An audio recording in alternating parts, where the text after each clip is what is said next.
What the hell? Look who just walked in. Smell something. Derek, the smell of a slum. Rotten and decayed. Disgusting. Every time one of them sits down. I have to wipe the whole table after. He shouldn't be here. Get out. Laughter. They scoffed. The man in the charcoal hoodie approached the counter. His voice was soft. Almost too calm. Good afternoon. Can I see the menu? Carla looked him up and down. There's no room for tolerance here. Buddy. Derek snorted behind her back. The man said nothing. No arguing. No raising his voice. No leaving. He pulled out a chair, sat down, and observed everything, especially the two employees. He saw them whispering behind the counter. By listening carefully, he uncovered a shocking secret that made him stop cold. 5:47 in the morning. Cincinnati, Ohio. The house sat at the end of a long gravel driveway, hidden behind a row of sycamore trees. From the outside, it looked modest, a pale yellow guest house with a sagging porch and a garden that needed weeding.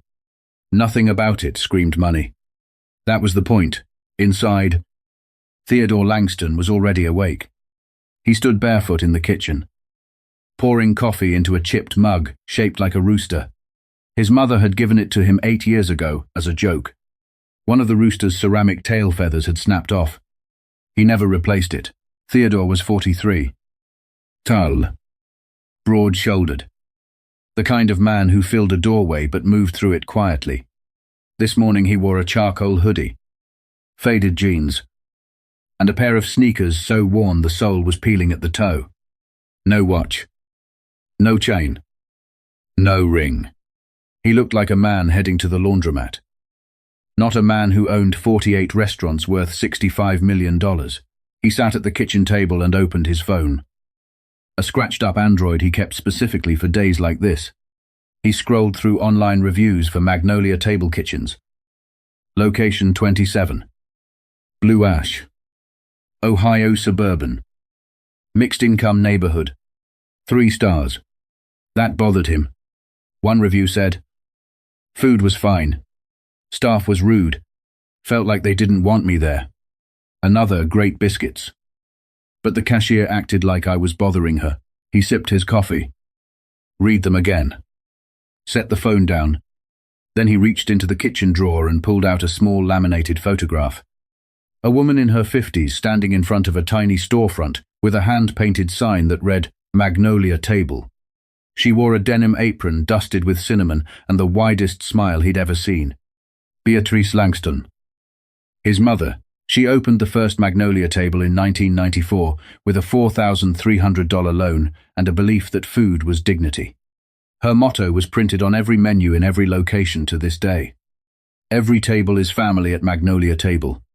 She passed away 4 years ago. Ovarian cancer, quiet and fast. Just like her, Theodore made her a promise before she died. He'd visit every location. Not as the CEO in a tailored suit, but as a customer, a regular person.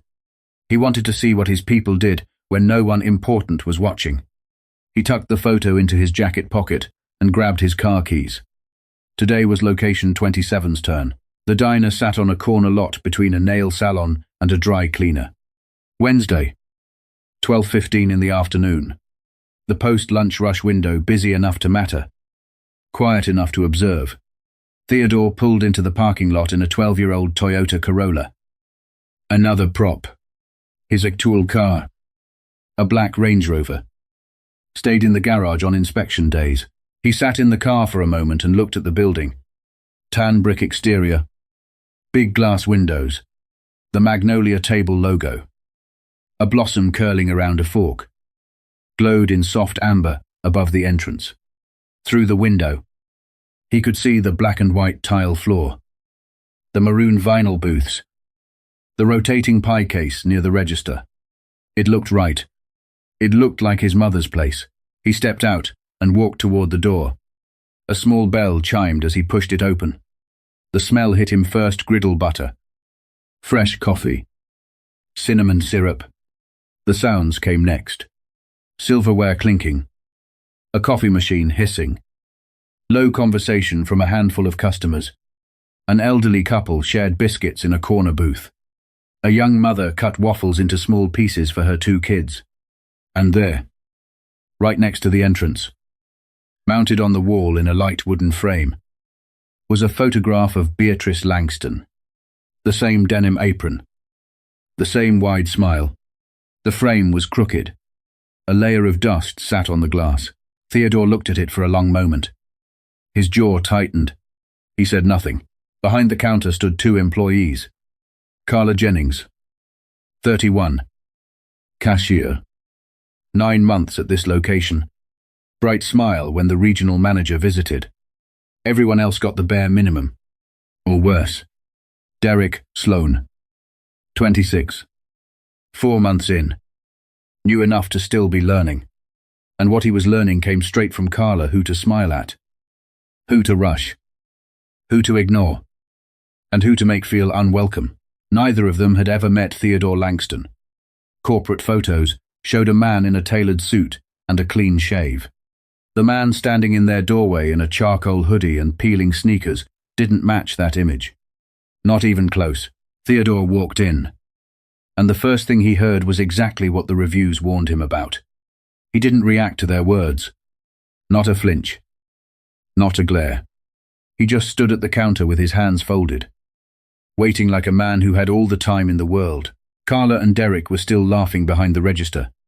Carla had her back half turned, scrolling through her phone. Derek leaned against the coffee machine with his arms crossed. Neither acknowledged Theodore standing 4 feet away. 10 seconds passed. 20. 30. The fluorescent light above the counter buzzed faintly. A fly circled the rim of an uncovered sugar dispenser. The air smelled like griddle grease and burnt toast. A small bell chimed behind him. The door opened. A white man in a polo shirt walked in. Mid-40s. Khakis. Sunglasses on his head. Derek straightened up instantly. His whole posture changed. Shoulders back. Smile wide. Hey. Welcome to Magnolia Table. Sir. Table for 1 or grabbing something to go. Just a coffee. Coming right up. We got fresh peach cobbler. 2. Just came out the oven. The white customer laughed. You're making it hard to say no. Derek grinned. That's the job. Man. Theodore watched this from 4 feet away. Still standing. Still waiting. Still invisible. The warmth in Derek's voice sounded like a completely different person from the one who'd told him to get out 60 seconds earlier. He pulled a small notebook from his back pocket. It looked like a grocery list. But it wasn't. It was his inspection checklist. He uncapped a pen and wrote 2 words. No greeting. He scanned the dining room. The condiment station ketchup bottles smudged with fingerprints. Empty napkin dispenser. A hot sauce bottle with dried crust around the cap. He wrote it down. Booth 6, a tear in the vinyl seat patched with peeling electrical tape. Crumbs from a previous customer still on the table. He wrote that down too. And the photograph of his mother by the entrance? Crooked. Dusty. He'd already seen it.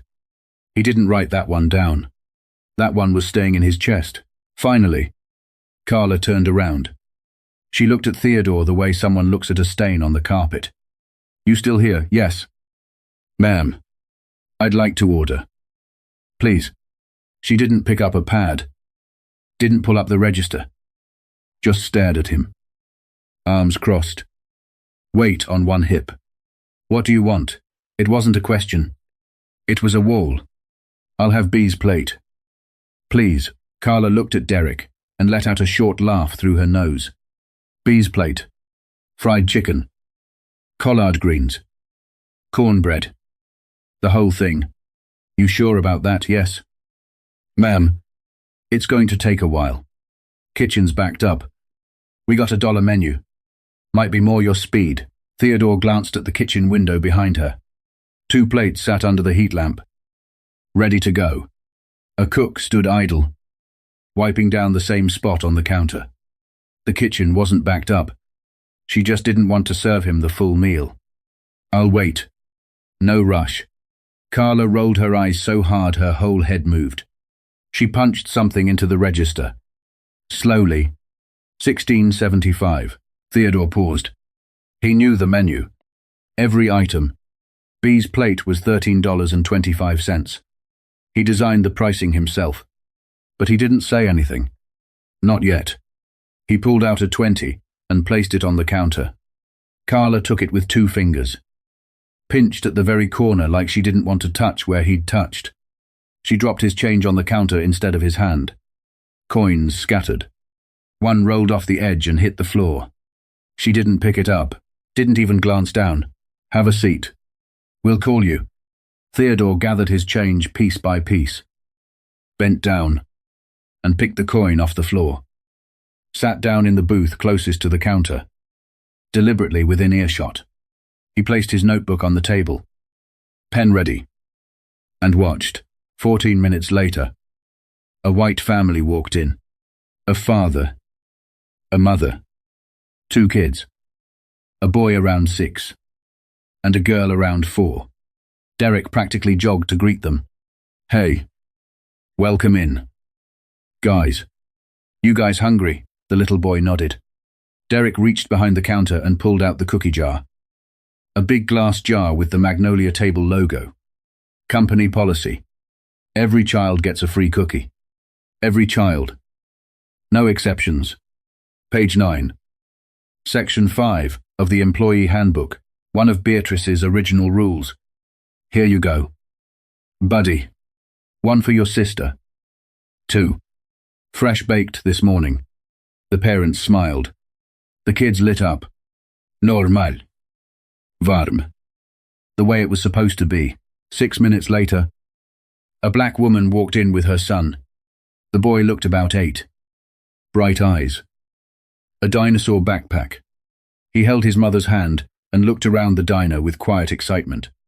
Derek didn't move. No greeting. No smile. He just kept wiping the same spot on the counter he'd already wiped twice. The woman ordered 2 sandwiches. Paid in cash. Sat down. The boy looked over at the other kids eating cookies. His eyes went wide. He tugged his mother's sleeve. "Mama, can I have a cookie?" 2. She looked at the counter. "Excuse me. Do the kids get cookies? I saw the other children got some." Derek glanced at the jar. Half full. At least a dozen cookies visible through the glass. Golden brown. Right there in plain sight. "Oh. Yeah. Sorry. Those were actually the last ones." He didn't blink. Didn't hesitate. Just lied right to her face. With the jar sitting behind him for anyone to see, the woman paused. She looked at the jar. She could count the cookies from where she stood. But she didn't argue. She just pressed her lips together, took her son's hand, and sat down. The boy looked back at the jar one more time. His lip trembled.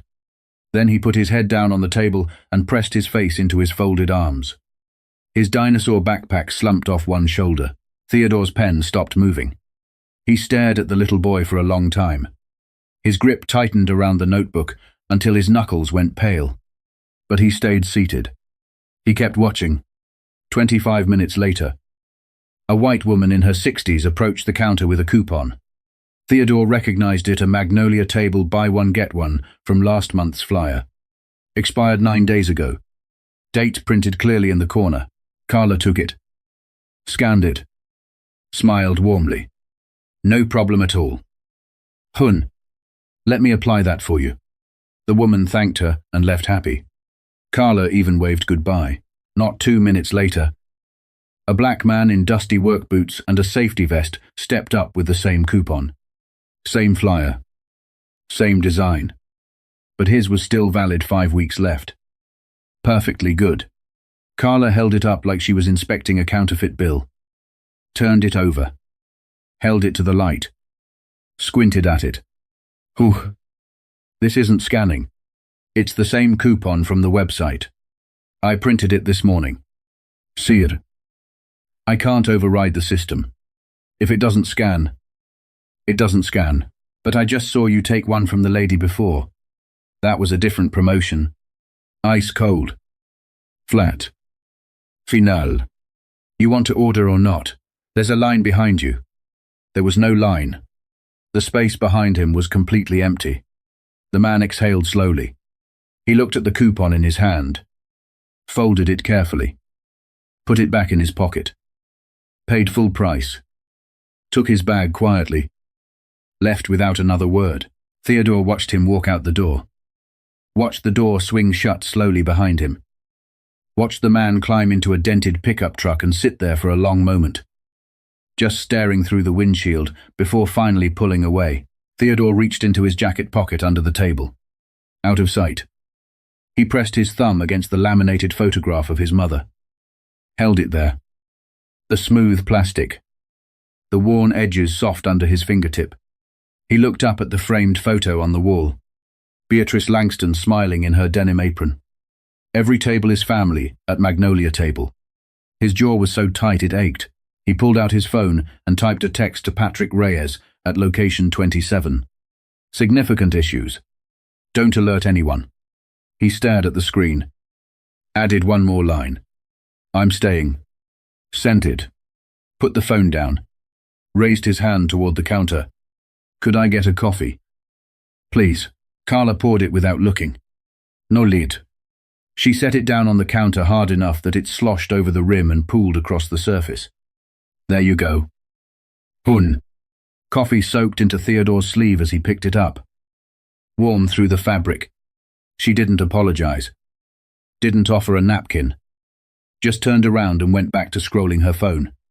Theodore wiped his sleeve with the back of his hand. Picked up the mug. Took a slow sip. And kept watching. The afternoon rush came and went.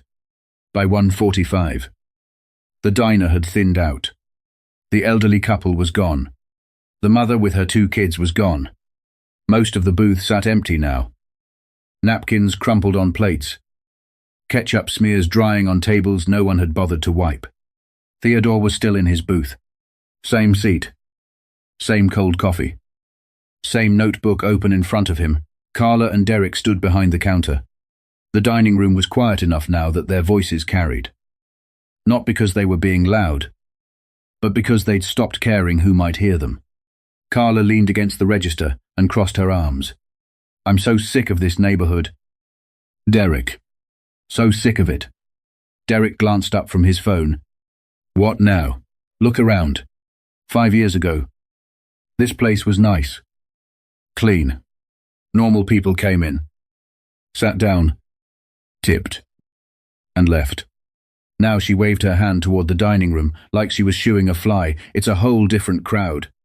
More and more of them rolling in here like they own the place. She didn't say who them was. She didn't need to. Derek nodded. Yeah. It's changed. Changed, Carla laughed. A hard, ugly sound. That's a polite word for it. I call it ruined. They never tip. Not once. They take forever to order. Let their kids run wild. And leave the table looking like a garbage dump every single time. And then they have the nerve to complain about the service. Theodore's pen had stopped moving. His coffee sat untouched. He didn't look at them. He kept his eyes on his notebook and just listened, and they always want something for free. Carla went on. Her voice louder now. More relaxed. A coupon. A discount. A free refill. Like we owe them something. Like this whole place was built for them. Theodore's thumb pressed hard into the edge of the table. The laminated photo of his mother sat in his jacket pocket, 3 inches from his heart. This place was built for them. That was exactly who Beatrice Langston built it for. But then the conversation shifted. And what came next made Theodore's blood run cold. Carla lowered her voice just slightly. Just enough that she thought she was being careful. She wasn't. You know what I started doing about 4 months ago? Derek leaned in. What? Every time one of them orders the ones who obviously don't belong here, I add a little something to the bill. An ancillary fee. $3. Sometimes $3.50. Just enough that it doesn't look suspicious. Derek's eyebrows shot up. Wait. You're adding charges, like fake charges, ancillary handling fee. That's what it prints on the receipt. Nobody ever checks. And even if they do, what are they going to do? They don't know what's supposed to be on there and what isn't. Derek was quiet for a second. Then he grinned. How much you pull so far since I started? Close to 4,600. Maybe more. Adds up fast when you do it 10, 15 times a day. And nobody from corporate ever noticed. Carla laughed. Corporate doesn't check receipts line by line. Revenue goes up. Nobody asks questions. Besides, she leaned in closer and dropped her voice. But Theodore caught every single word. These people never look at their receipts anyway. They can barely count. Derek rubbed the back of his neck. Shrugged. I've been doing it too. Last couple months. I know. Carla smiled. Slow and proud. Taught you well. Probably pulled about 1,900 so far. Say. Easy money. They'll never know. And even if somebody complains, who's going to believe them over us? She said it like a punchline. Derek laughed. Carla laughed harder. Theodore's coffee cup was frozen halfway to his mouth. He set it down without drinking. His hand was trembling. Not from fear, from something that lived much deeper than fear. He'd just heard 2 of his own employees confess to stealing from his customers. From Black and Latino customers. Systematically, for months, in a restaurant named for his mother. Under a photograph of her face that hung 5 feet from where they stood, and they were laughing about it like it was a game.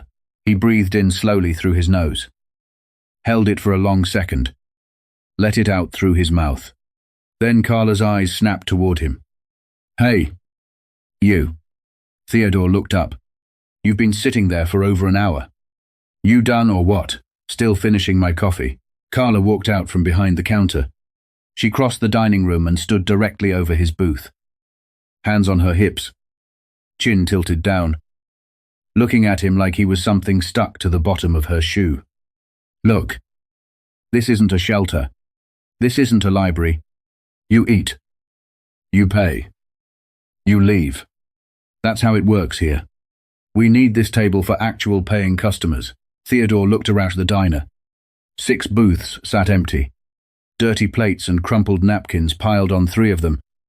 Nobody had bussed a single table since the rush ended. Which table do you need it for, calm? Quiet. Carla's nostrils flared. Her neck tensed. Don't get smart with me. Derek called from behind the counter. Come on. Man. Be considerate. Other people are waiting. There were no other people. The door hadn't opened in 20 minutes. Theodore looked at both of them. A long, still beat passed. Then he asked evenly. Has anyone from corporate ever visited this location? Carla scoffed so hard, she almost choked. Corporate, please. They don't waste their time on a place like this. Nobody's watching. Nobody cares. Theodore nodded very slowly. I see. He let her walk away. Then he looked down at his receipt for the first time since he'd sat down. There it was. Line 4. Printed in small grey text. Ancillary handling fee. Yuan. Wusha.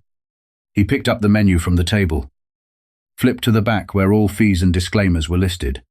No such charge existed. Not on any page. Not in any fine print. He pulled out his phone and photographed the receipt. Close up. Sharp. Clear. Then he remembered the elderly couple. They'd left over an hour ago. But their receipt was still sitting on the table. Nobody had cleared it.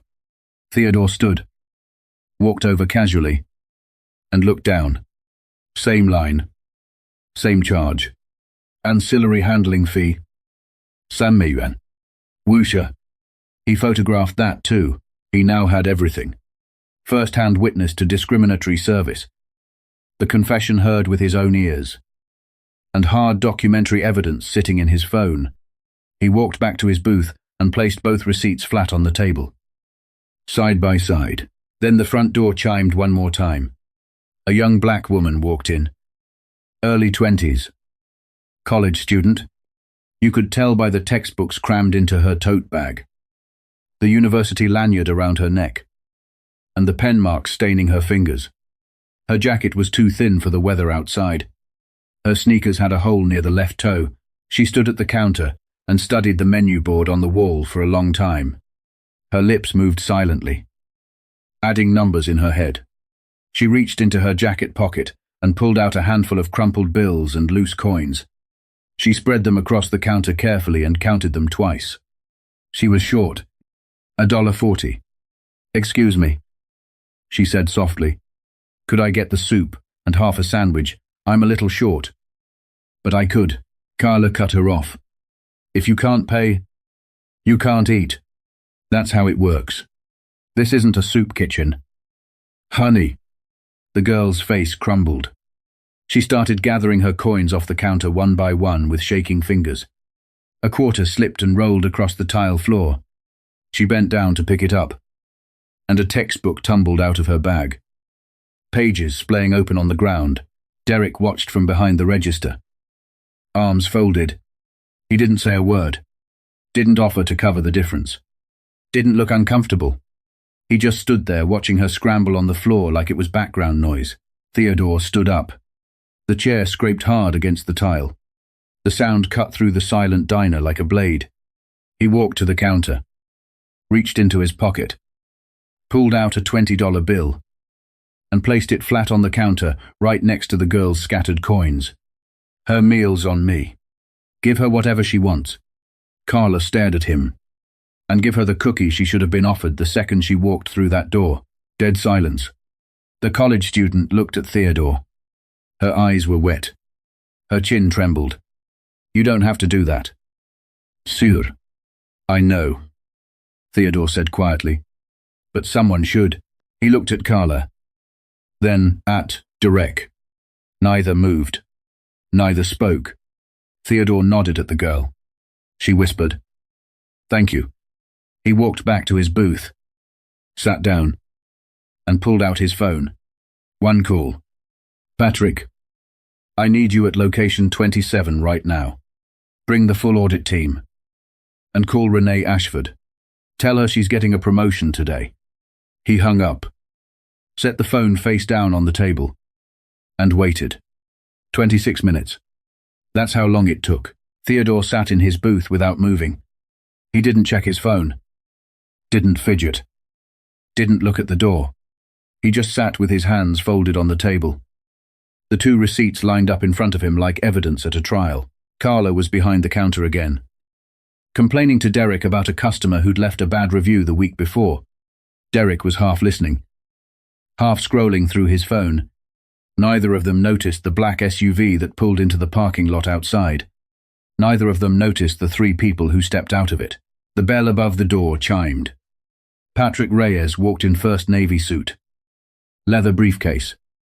Regional Operations Director for Magnolia Table Kitchens. Behind him came two members of the corporate compliance team, a man and a woman, both carrying tablets and file folders, and behind them walked Renee Ashford, a black woman, mid-30s, shift supervisor from Location 22, Employee of the Year, 3 years running, the kind of manager who remembered every regular's name and every kid's favorite cookie. Carla looked up from behind the counter. Her smile switched on automatically. The corporate smile. The one she saved for people who looked like they mattered. "Hi. Welcome to Magnolia Table. How can I?" Patrick didn't look at her. He didn't stop at the counter. He walked straight past her across the dining room to the booth where Theodore sat. He extended his hand. "Mr. Langston. I came as fast as I could. What do you need?" The name landed in the room like a grenade. Langston. Carla's hand froze on the register. Her smile dissolved. Her lips parted. But no sound came out. Derek's phone slipped from his fingers and clattered on the counter. His eyes went wide. Then Vida. As they moved from Patrick to Theodore, from Theodore to the photograph on the wall, and back again. Beatrice Langston. The woman in the frame. The denim apron. The wide smile. Langston. Theodore stood up slowly. He removed his baseball cap and set it on the table. He straightened his hoodie. He looked at Carla, then at Derek. Then he spoke. His voice was calm, level, almost soft, and that made it 10 times worse. My name is Theodore Langston. I'm the founder's son. I'm the CEO of Magnolia Table Kitchens. I own this building. I own every building in this chain. All 48 of them. And I've been sitting in this booth for the last 2 hours watching everything that happens in this restaurant. Nobody moved. The coffee machine gurgled behind the counter. A car passed on the street outside. The fluorescent light buzzed overhead. Every small sound felt enormous in the silence. Carla's face had gone white. Not pale. White. The blood had drained from her cheeks so fast it looked like she might faint. Her hands gripped the edge of the counter. Her knuckles matched the color of her face. Derek took a step backward. Then another. Like the floor was tilting beneath him. Theodore didn't raise his voice. He didn't need to. At 12:15 this afternoon, I walked through that front door. Neither of you greeted me. One of you told me to get out. The other one said I smelled like a slum. He paused. Let the words land. I ordered B's plate. A menu item named after my mother. You charged me $16.75 for a $13.25 plate. The extra $3.50 included a charge that doesn't exist on any menu in this company. An ancillary handling fee that you invented to steal from customers based on the color of their skin. He placed both receipts on the counter side by side. I watched you deny a valid coupon to a black man while accepting an expired one from a white woman 2 minutes earlier. I watched you refuse free cookies to an 8-year-old black boy while the jar sat half full behind you. I watched you humiliate a college student who was $1.40 short of a meal. While you've been skimming thousands of dollars from this register for months, Carla opened her mouth. I'm not finished. She closed it. Theodore took one step closer to the counter. He looked directly at Carla. His eyes didn't waver. You walk past my mother's photograph every single day. You serve food from recipes she created. You earn a paycheck from a company she built with $4,300 and a dream that every person who walked through that door would be treated with dignity. And what did you do with that? You turned her restaurant into a place where people are robbed and humiliated because of how they look. Carla's eyes were wet now. Her lip trembled. She looked at the floor. Theodore turned to Derek. You've been here 4 months. 4 months. And you already learned that cruelty is a system. You learned who to smile at and who to ignore. Who gets cookies and who doesn't. Who gets kindness and who gets contempt. That's on her for teaching you. But it's on you for choosing to follow. Derek couldn't look at him. His eyes were fixed on a spot on the floor somewhere near his feet. His arms hung at his sides. He looked like a man who wanted to disappear. Theodore stepped back. He looked at Patrick. They're done. 2 words. That's all it took. And the room cracked open. Carla's mouth started moving before her brain could catch up. Wait. Sir. I can explain. It was just a joke. We were just talking. We never actually. Patrick Reyes opened his briefcase and pulled out a tablet. Register logs. Transaction records. Hundreds of lines from the last 9 months. Every order. Every charge. Every manual adjustment. All time-stamped. All traceable. The data says otherwise. Patrick said. Carla's eyes darted across the screen. Her breathing got shallow.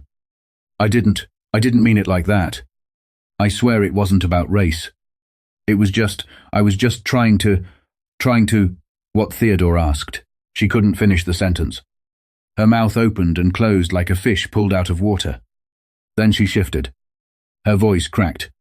Her eyes filled up. Please. I have kids. I'm a single mother. I need this job.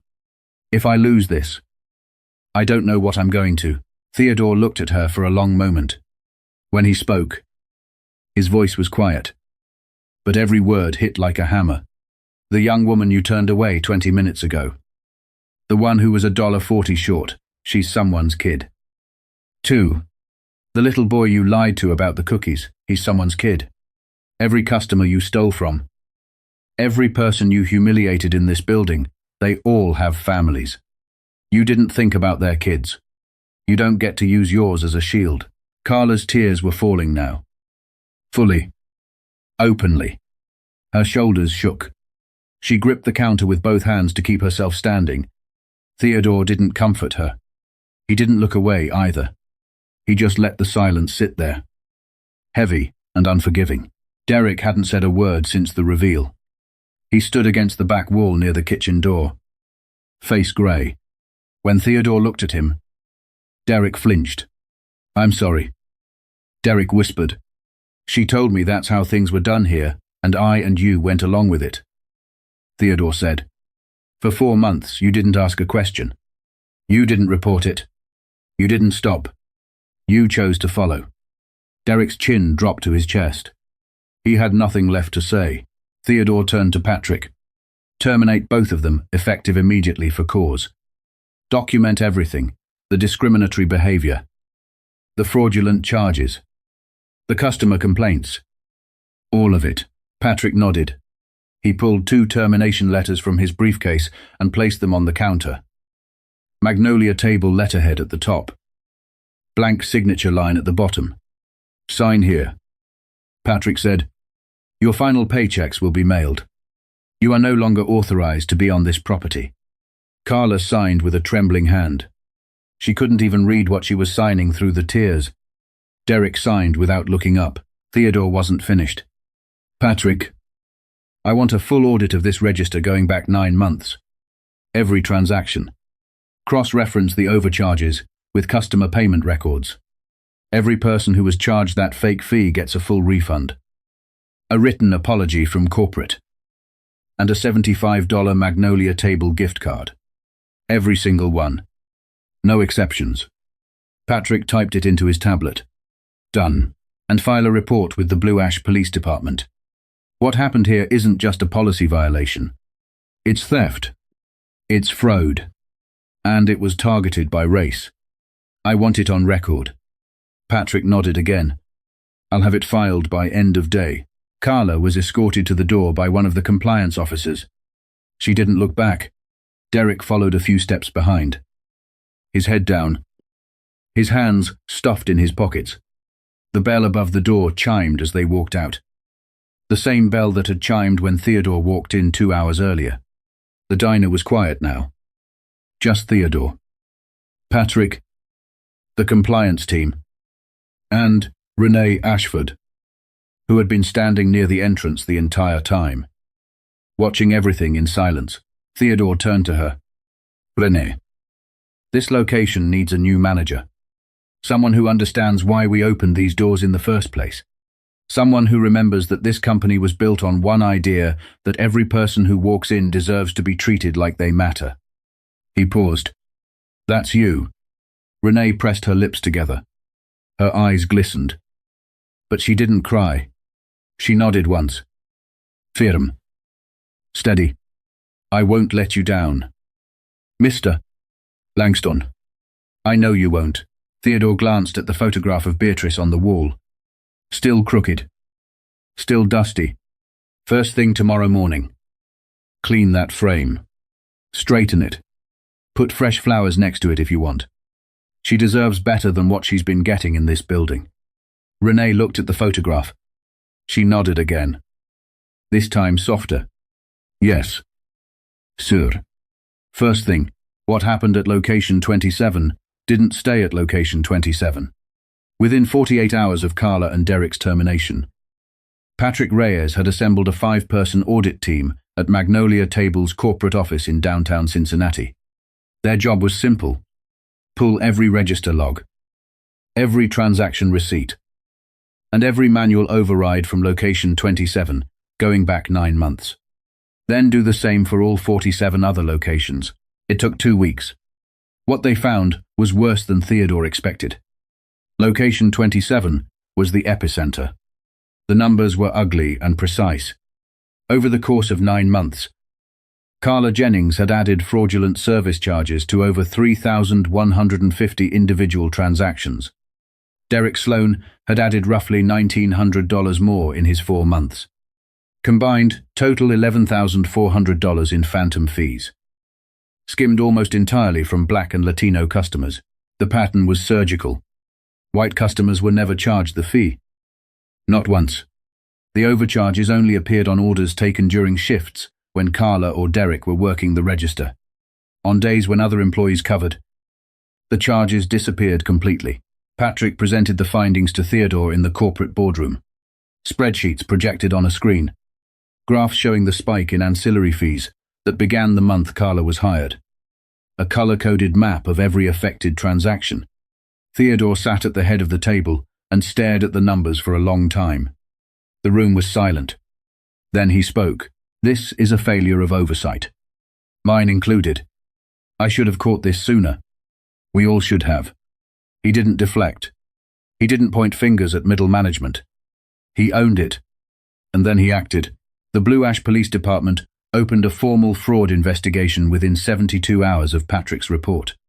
Detectives pulled security camera footage from the diner, reviewed register access logs, and interviewed several former customers who confirmed they'd been charged fees they didn't recognize but never questioned. Carla Jennings was charged with 11 counts of misdemeanor theft and 3 counts of fraud. Her lawyer attempted to negotiate a quiet plea deal, community service, and a fine. The district attorney rejected it. The DA's office cited the clear racial targeting pattern in the charges. Every victim was a person of color. Every single one. That wasn't random. That wasn't carelessness. That was a system. The DA referred the case to the State Attorney General's office for review as a potential civil rights violation. Carla's case went before a judge 6 weeks later. She stood in a courtroom in a wrinkled blazer, eyes swollen, clutching a tissue. Her lawyer argued financial hardship and a clean prior record. The judge listened. Then he spoke. 20 months of supervised probation. 175 hours of mandatory community service to be served at a food bank in the same neighborhood where she'd stolen from her customers. Full restitution of every dollar taken, $11,400. Paid in monthly installments. A permanent criminal record that would follow her through every background check for the rest of her career. When the judge read the sentence, Carla sobbed. Not quietly. The kind of crying that bends a person in half. Her lawyer put a hand on her shoulder. Nobody else in the courtroom moved. Derek Sloan cooperated with investigators from day one. He provided a full written statement confirming that Carla had created the scheme, trained him to execute it, and assured him they'd never be caught. His cooperation resulted in reduced charges, 2 counts of misdemeanor theft instead of 11. But the charges were not dismissed. He received 10 months of probation, 90 hours of community service, and full restitution of the $1,900 he'd taken. The story didn't end in the courtroom. A local news station broke the story first. The headline ran across the bottom of the screen during the evening broadcast. Undercover CEO uncovers hidden surcharge scheme at family diner chain. Within 24 hours, the story went regional. Within 48, it went national. News outlets across the country picked it up. Social media erupted. The phrase, invisible surcharge, became a trending topic across multiple platforms for 3 straight days. Over 15 million impressions in the first week alone. People shared their own stories. Thousands of them stories about being overcharged at restaurants, being followed in stores, being treated differently at checkout counters. The phrase became a mirror. And what it reflected was something millions of people had experienced but never had a name for. Theodore Langston did one interview. Just one, a sit-down with a local journalist. No publicist. No teleprompter. No prepared statement. He wore a simple dark suit. He sat in a chair across from the reporter and spoke plainly. "My mother believed that a meal is dignity. You walk through the door. You sit down. You're served with respect. And you leave full. That was her promise to every customer. It's printed on every menu we have. And what happened at Location 27 was a betrayal of that promise. Not just by 2 employees, but by a system that allowed it to go unnoticed for almost a year. That's on all of us. That's on me. The clip was viewed over 7.4 million times in its first week. Theodore didn't stop at accountability. He rebuilt. Within 45 days, Magnolia Table Kitchens rolled out a company-wide reform package, the most comprehensive in the chain's 32-year history. Mandatory anti-discrimination training for every employee at every location. Updated quarterly. No exceptions. No delays. An anonymous customer feedback system linked directly to corporate headquarters, bypassing local managers entirely. Any complaint about discriminatory treatment would trigger an automatic investigation within 48 hours. New receipt auditing software installed across all 48 locations. The software flagged any manual charge that didn't match an existing menu item in real time. If an employee added a charge that wasn't in the system, a notification went straight to corporate before the receipt was even printed. And finally, the centerpiece of the reform, a program called B's Word. Any customer at any Magnolia Table location who experienced or witnessed discriminatory treatment would receive a free meal, a formal written apology, and an immediate corporate investigation. The program was printed on every menu, posted on every wall, and featured on the company's website. Theodore personally visited all 48 locations over the next 90 days. Not in disguise this time. In a suit with his name on his chest. He sat down with every manager, every shift lead, every cashier. He told them the story of what happened at location 27. He told them about his mother. And he told them what Magnolia Table was supposed to stand for. Not one employee looked away while he spoke. 6 months later, location 27 looked like a different place. The tile floor was the same. The maroon vinyl booths were the same. But something had changed. Something you felt the moment you walked in. Laughter. Real laughter. Silverware clinking. Kids talking with their mouths full. Renee Ashford stood behind the register in a pressed Magnolia Table polo. She greeted every customer by name if she knew it, and by welcome home if she didn't. Customer satisfaction scores at location 27 were now the highest in the entire chain. Not by a little, by a lot. And there, right next to the entrance, was the photograph of Theodore Langston. Scented, polished, fresh daisies in a small vase beneath it. Renee replaced them every Monday morning. The college student. Her name was Alicia. She worked here now, 3 shifts a week, saving for textbooks and tuition. Renee hired her the week after taking over and mentored her personally. Alicia was fast, kind, and remembered every kid's name. She kept the cookie jar full at all times. On a Tuesday morning in early spring, a black Range Rover pulled into the parking lot. No disguise. No hoodie. Theodore Langston stepped out in a dark suit. Walked through the front door. The bell chimed. The same bell. The same sound. Renee saw him from across the room. She didn't shake his hand. She hugged him. A real one. Welcome back, Mr. Langston. Good to be back. Renee. He sat in the same booth. The one closest to the counter. The same seat where he'd spent 2 hours watching everything fall apart. He ordered B's plate. It arrived in 4 minutes. Fried chicken. Golden and crisp. Collard greens. Cornbread with butter melting on top. A coffee with a lid. And a cookie on a small napkin. Alicia brought it to his table and smiled. On the house. Mr. Langston. Theodore reached into his jacket pocket and pulled out the laminated photograph. Theodore Langston. Denim. Apron. The widest smile he'd ever known. He placed it on the table right next to his plate. He ate slowly. No phone. No notebook. No checklist. Just a man sitting across from a photograph of his mother, eating the meal she invented in the restaurant she built. For the first time in this entire story, Theodore smiled. Not a polite smile. Not a tired one. A full, unguarded, deep in the chest kind of smile, the kind his mother used to wear. The front door chimed again. A young black man walked in. Early 20s. Hands in his pockets. Looking around the dining room like he wasn't sure if he was allowed to be there. Renee's voice rang out before he could hesitate another second. "Come on in. Sit anywhere you like. Welcome to Magnolia Table." The young man relaxed. He smiled. He sat down. Theodore watched from his booth. He nodded to himself slowly. Quietly. Then he picked up the photograph, pressed his thumb across his mother's face one last time, and tucked it back into his pocket. He left a $150 bill on the table. No note. No name. He walked out the door. The bell chimed behind him. That's the question I want to leave you with today. Because the small cruelties are the ones that survive the longest. Not because they're invisible, but because people see them and decide they're not worth the trouble. The eye roll at the register. The coupon that suddenly won't scan.